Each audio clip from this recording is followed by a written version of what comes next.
할렐루야. 오늘은 웨스터민스터 대요리 문답 43번째입니다. 그리스도는 어떻게 선지자 직분을 수행하는가의 질문이고요. 대답은 이렇습니다. 그리스도는 그의 성령과 말씀에 의해 그들의 교육과 구원에 관한 모든 것에 있어서 하나님의 전체적인 뜻을 모든 시대의 교회들에게 다양한 방식으로 계시함으로써 선지자의 직분을 수행한다. 우리는 예수님이 누구이신가에 대해서 계속 말씀을 나누고 있습니다. 예수님은 하나님이시면서 사람으로 한 분이시죠. 예수님은 하나님께서 택하여 기름 부어 세우신 그리스도다라고 하는 내용을 지난주에 했습니다. 그러면서 왕, 선지자, 제사장이라고 했습니다. 오늘은 그 중에 어떻게 선지자 직분을 수행하는지에 대한 말씀입니다. 답변은 이렇죠. 그리스도는 성령과 말씀에 의해서 그들의 교육과 구원에 관한 모든 것에 있어서 하나님의 전체적인 뜻을 모든 시대 교회들에게 다양한 방식으로 계시함으로써 선지자 직분을 수행한다, 이렇게 이야기하죠. 선지자는 사람에게 하나님의 뜻을 전하는 하나님의 대표자요, 대변자입니다. 많은 경우 선지자는 미래의 일을 전하는 사람으로 알고 있습니다. 물론 구약의 선지자들은 미래에 일어날 사건들을 예언했던 것이 사실이지요. 그러나 그것은 선지자가 전한 메시지의 일부분입니다. 대부분 당대 백성에게 하나님의 뜻을 전하는 일을 했습니다. 예를 들어서 나단 선지자를 한번 생각해 보십시오. 그는 다윗이 하나님의 집을 짓고 싶다라고 말할 때 하나님께서 그것을 거절하시지만 기뻐 받으신다라고 하는 말씀을 전합니다. 그 마음을 기뻐 받으신다라고 하는 말씀을 전하죠. 물론 그 예언에는 그 다음에 왕이 될 솔로몬이 성전을 건축한다는 내용, 그러니까 미래적인 내용이 있죠.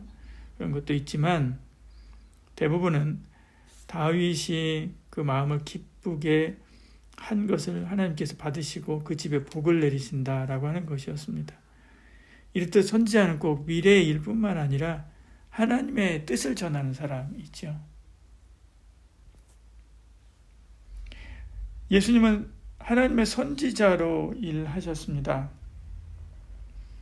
히브리서 1장 1절 2절에 옛적에 선지자들을 통하여 여러 부분과 여러 모양으로 우리 조상들에게 말씀하신 하나님이 오늘날 마지막에는 아들을 통하여 우리에게 말씀하셨으니, 그렇게 말씀하죠. 아들을 통하여 선지자로 말씀하신 것을 아들을 통해서 말씀했다. 예수님께서 선지자로 사역했다는 거죠. 선지자로서 모든 시대에 하나님의 뜻을 전했습니다. 그래서 웨스터민스터 답변이 이렇게 이야기하지 않습니까? 그리스도는 그 성령과 말씀에 의해서 그들의 교육과 구원에 관한 모든 것에 있어서 하나님의 전체적인 뜻을 모든 시대의 교회들에게 다양한 방식으로 계시한다, 이렇게 말씀하죠. 구약 시대에는 영으로 오셔가지고 말씀을 전했습니다. 많은 선지자와 시인과 다른 구약 기록자들에게 하나님의 뜻을 나타냈죠. 선지자, 선견자 이렇게 부르는데 같은 말입니다. 선지자들을 다양하게 또 나누기도 합니다.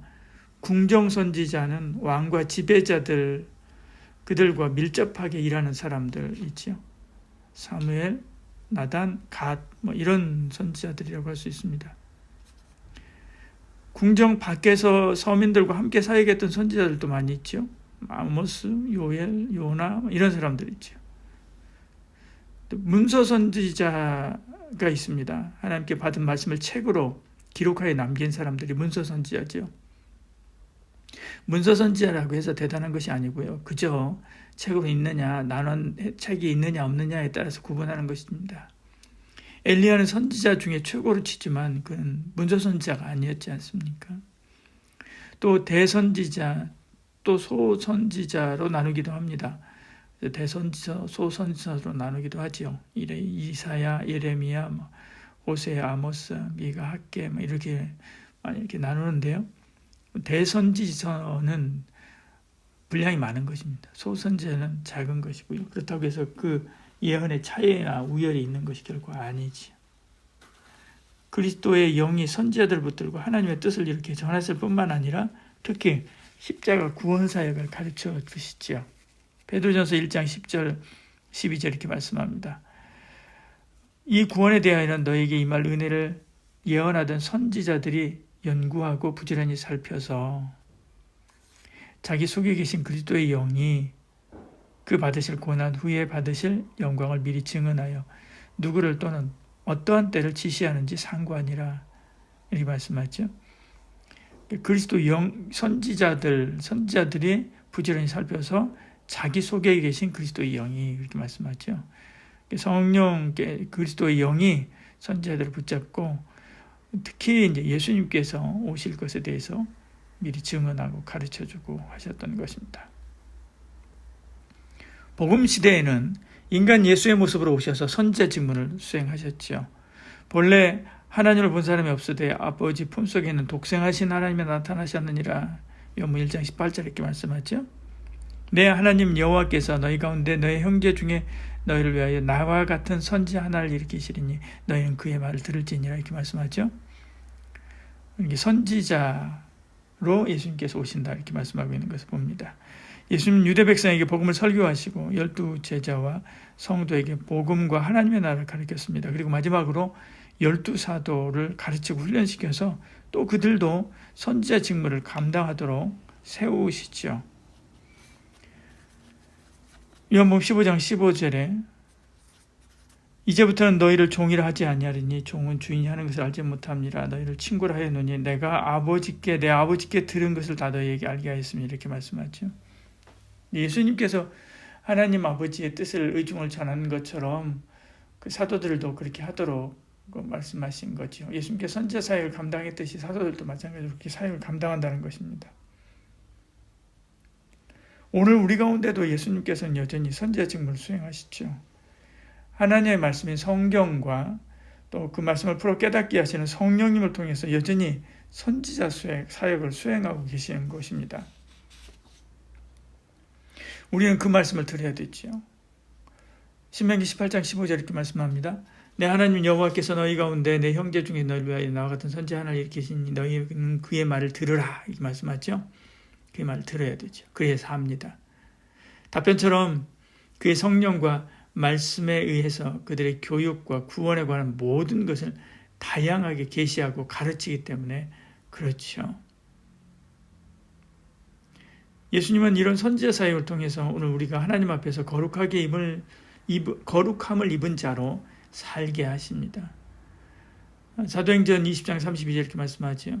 지금 내가 여러분을 주와 그 은혜의 말씀에 부탁하노니 그 말씀이 여러분을 능히 든든히 세우사 거룩하게 하심을 입은 모든 자 가운데 기업이 있게 하시리라 말씀하죠.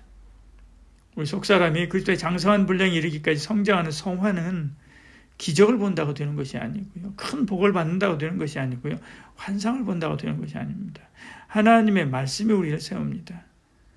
그러므로 부지런히 하나님 말씀을 읽고 묵상하고 순종해야 되지요. 우리가 먹는 음식이 살이 되고 피가 되듯이 우리가 먹는 말씀이 영혼에 활기 있게 하는 영적인 에너지가 되지요. 오늘 우리도 예수님의 이 사역을 이어받은 왕같은 선지자입니다. 여기 4장 11절 13절 이렇게 말씀하죠. 그러니까 어떤 사람은 사도로, 어떤 사람은 선지자로, 어떤 사람은 복음 전환자로, 어떤 사람은 목사와 교사로 삼으셨으니 이렇게 말씀합니다. 이는 성도를 온전케 하여 봉사의 일을 하게 하며 그들의 몸을 세우게 하심이라 이렇게 말씀하죠. 선지자로서 뭐 한다고요? 성도를 온전케 하고 봉사의 일을 하게 하고 그리스도의 몸을 세우게 하려고 하는 것입니다. 주님께서 우리를 세우신 목적은 하나님의 뜻이 땅에서 이루어짐으로 하나님의 뜻을 전하는 거니까요. 우리가 그리스도의 장성한 분량에 이르도록 성장하고 그리스도의 몸된 교회가 건강하게 세워지도록 하는 것입니다. 이렇게 주님이 주신 말씀을 따라 사는 것이 우리가 사는 길이지요. 요한복음 20장 31절에 말씀하죠. 이것을 기록하면 너희로 하나님의 아들 그리스도이심을 믿게 하려 함이로 너희로 믿고 그 이름을 힘입어 생명을 얻게 하려 하는 것이다. 이렇게 말씀하죠. 예수님께서 오늘 이 시대에도 말씀을 통해서 선지자 사역을 오늘 우리에게 행하시는 것이죠. 근데 그 말씀을 받음으로 읽음으로 우리가 사는 것입니다. 그 말씀에 힘입어서 우리의 영혼이 살고요. 우리의 삶이 살아나는 것이죠. 옛날 서명화 시절에 녹음이나 TV나 영화 등에서 굉장히 큰 성공을 했었던 데일 에반 로저스라고 하는 사람이 있습니다. 옛날 서부 영화 보고 한 사람들은 그 남편의 어떤 그 얼굴이나 이런 것도 좀 익었을 건데요. 그런 사람이 있습니다. 이분은 무려 5,000번이나 자선 행사를 열어서 많은 사람들을 도와줬던 사람이죠. 이분이 쓴 책에 어려울 때 하나님이라고 하는 이 책에서 이분이 이렇게 고백합니다. 나는 마약에도 빠졌었고 인생의 밑바닥까지 떨어졌었습니다. 버림받은 인간, 쓸모없는 인간이었습니다. 근데 성경을 읽기 시작하고 인생이 새로워졌습니다. 성경 속의 인물들은 어려울 때 하나님 앞에 기도하고 신앙으로 위기를 극복한 사람들이었습니다. 그래서 나도 그분들을 따라 새로운 삶을 살게 되었습니다. 여러분도 어려울 때는 반드시 성경을 읽으세요. 이렇게 했습니다. 성경을 부지런히 읽읍시다. 그 말씀대로 삽시다. 이것이 성도가 힘을 받는 가장 중요한 통로입니다. 기도하겠습니다. 사랑이 많으신 우리 하나님, 우리를 위하여 하나님의 뜻을 전하시고 하나님의 뜻이 그 말씀을 통해서 이 땅에 이루어지게 하신 우리 주님, 그 주님 의지하여 우리에게 주신 말씀 붙잡고 하나님 앞에 더욱더 가까이 나아감으로 하나님께서 기뻐하는 자로, 하나님께서 복 주시고 또 은혜 받을 만한 자로 성장하고 변화되는 저희들 되게 하여 주시옵소서. 예수님 이름으로 기도합니다. 아멘.